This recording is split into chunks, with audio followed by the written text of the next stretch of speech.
You're tuned in The Snapback Journey Radio. Snapback Journey Radio. Snapback Journey Radio. presented by Checka TV. With healthy conversations. Hosted by Checka.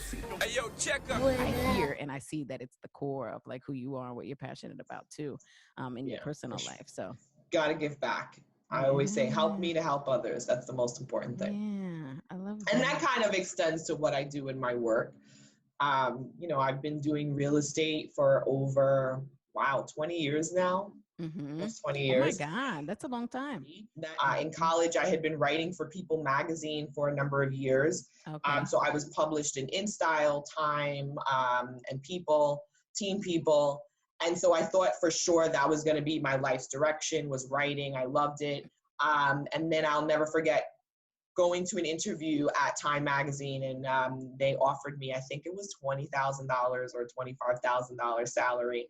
And at the time, salaries were starting at $50,000.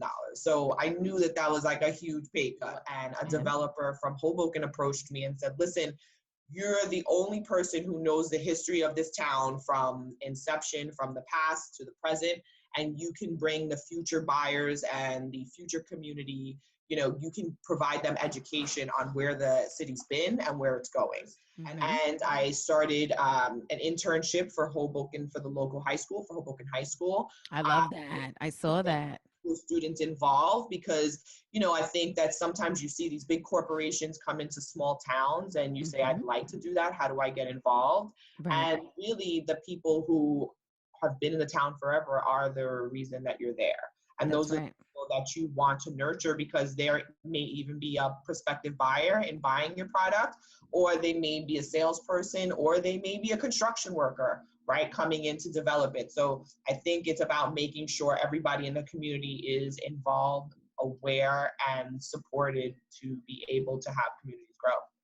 And it may sound like a good idea to get a lot of money on your sales price if you sell your home, but then you're probably going to turn over and give that profit to someone else who's selling their home to you.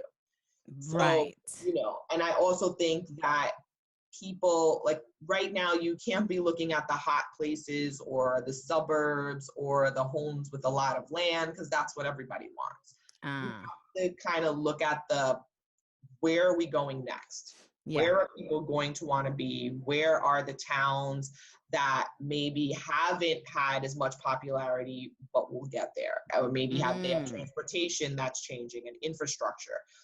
They're maybe in a municipality that is always going to be needed. For example, I say Atlantic City will always come back because casinos generally do well across the board and they generally get bailed out. But then what is the realities of what comes with that, right? Because like New York City, groceries are expensive. New Jersey, taxes are high. Yep. And then you have municipalities that are doing all this work and then your taxes get impacted by that, the school systems. Yep. So, especially coming from someplace like Georgia or the Carolinas, the space you get can't be compared. I know. It's a big difference. It is totally a big difference. But I love because I think that there's a huge component piece of education, and sometimes someone is going to listen to it better than someone who is a stranger who has their own ideas about what they want to do. And for me, I've been doing this so long that I'm lucky that I get to kind of pick the projects I want to work on. And, I've tried to diversify in what I've done. So I've done residential, I've done commercial. I did an agricultural project for the state of New Jersey 2 years ago. I've done hospitality. I opened a hotel in Jamaica in 2020. Wow. So, I've tried to kind of look at all different types of industries because I think you can easily get pigeonholed in, you're only residential, you're only New Jersey, you're only, and especially being a woman in this business, it's really hard because I'm usually on the development construction side on the boys playing field and I'm the only girl constantly being questioned and, second guessed about my experience. I've also been doing a lot of consulting with Cannabis now because I worked for an LP for about a year. I lived in Canada and worked on a pretty large project for the state of New Jersey for their medical marijuana initiative. So just trying to point people in the right direction of what regulations look like and what the future of this will be. Sorry, I have no idea. Okay. I think probably one of my hardest projects was probably about 2.5 years ago, maybe 3 years ago now, that I was helping to manage 30 homeless shelters in New York City. Whoa.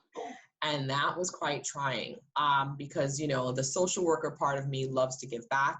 I love to be out in the community. I am aware that homelessness is not always about people's personal choices. It has a lot to do with mental health. It has a lot to do with our system. Just through the experiences I've had and the people I've met along this journey of life, I've been blessed to always kind of have a new opportunity given to me. And like I said, I always say yes.